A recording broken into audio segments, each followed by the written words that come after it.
Bonjour, bienvenue sur Je suis manager. Je démarre aujourd'hui une série de vidéos sur l'optimisation du temps. Pourquoi je fais ça? Parce que j'en ai assez d'entendre des gens me dire « je n'ai pas le temps ».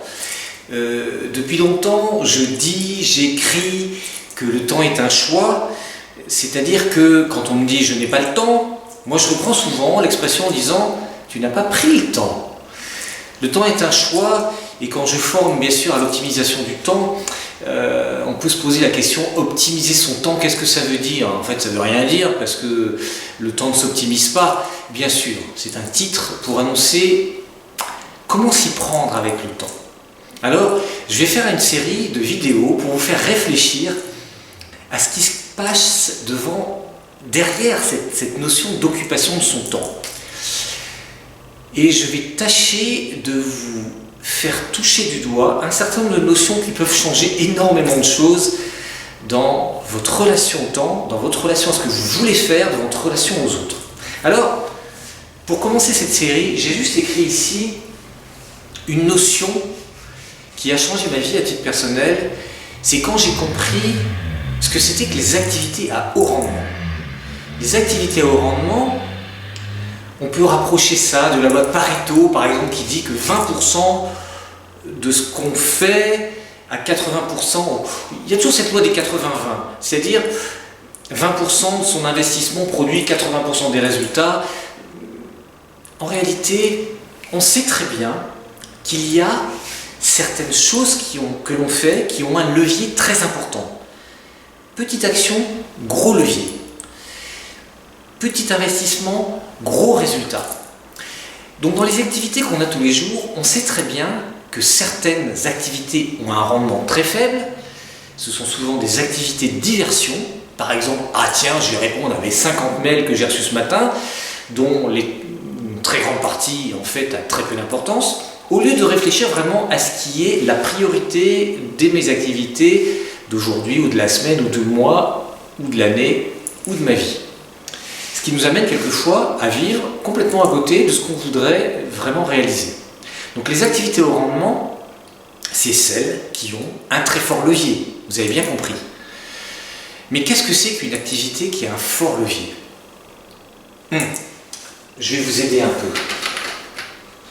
Ou bien arrêtez la vidéo une seconde et écrivez ce que ça veut dire pour vous, activité à haut rendement. Essayez d'écrire ça, vous arrêtez la vidéo, puis vous reprenez la vidéo dans quelques secondes, parce que je vais vous donner quelques pistes. Alors, activité au rendement, qu'est-ce que ça peut être? Eh bien, ça peut être par exemple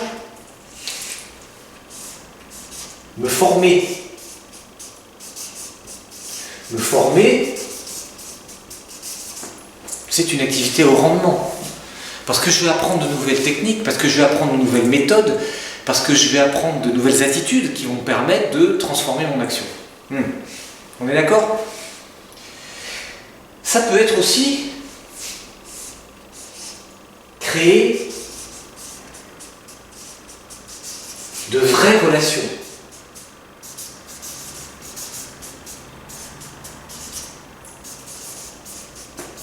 Quand je passe du temps à créer de vraies relations avec les gens que je côtoie, avec mes collaborateurs, avec mes partenaires, avec mes clients, avec mes fournisseurs, avec ma famille, eh bien c'est une activité au rendement parce qu'évidemment on crée de la confiance, on crée de la compétence, on crée une intimité de relation qui fait qu'après on pourra compter les uns sur les autres. Donc c'est une activité au rendement. Quand j'ai dit me former, ça peut être également former les gens qui sont autour de soi, activité au rendement. Toutes les activités par définition de préparation,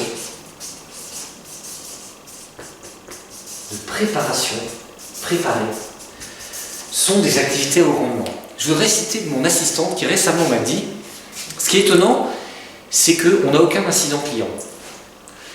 Ce qui n'était pas le cas dans les autres entreprises où elle a travaillé préalablement. Alors, je n'ai pas inventé le fait de ne pas avoir d'incident. Simplement, je passe énormément de temps à préparer mes entretiens, à préparer la relation client, à tâcher de donner les meilleures réponses possibles. Et ça ne me garantit pas toute possibilité qu'un jour il y ait des incidents. Mais ça le diminue de manière très significative, tout simplement parce que j'ai tâché de regarder les risques potentiels, j'ai tâché de préparer un dossier, de préparer un entretien, de préparer une formation, de manière à ce que le niveau de satisfaction soit le plus élevé possible. Évidemment, on n'est pas à l'abri, mais plus je passe du temps à me former, à créer des vraies relations, à préparer, et plus je diminue le risque de travailler sur des incidents. Tout ça sont des activités au rendement. Planifier, c'est une activité au rendement. Prendre du temps pour soi, c'est une activité au rendement. Du temps de repos, comme du temps pour être en bonne santé, c'est une activité au rendement. L'activité au rendement, c'est un choix. Déjà, c'est un choix de conscience. Tiens, quand je fais ça, ça a un fort levier. C'est un choix aussi dans la manière dont on organise son temps. Tout ce qu'on fait comme activité de stratégie, c'est une activité au rendement. Le souci, c'est que,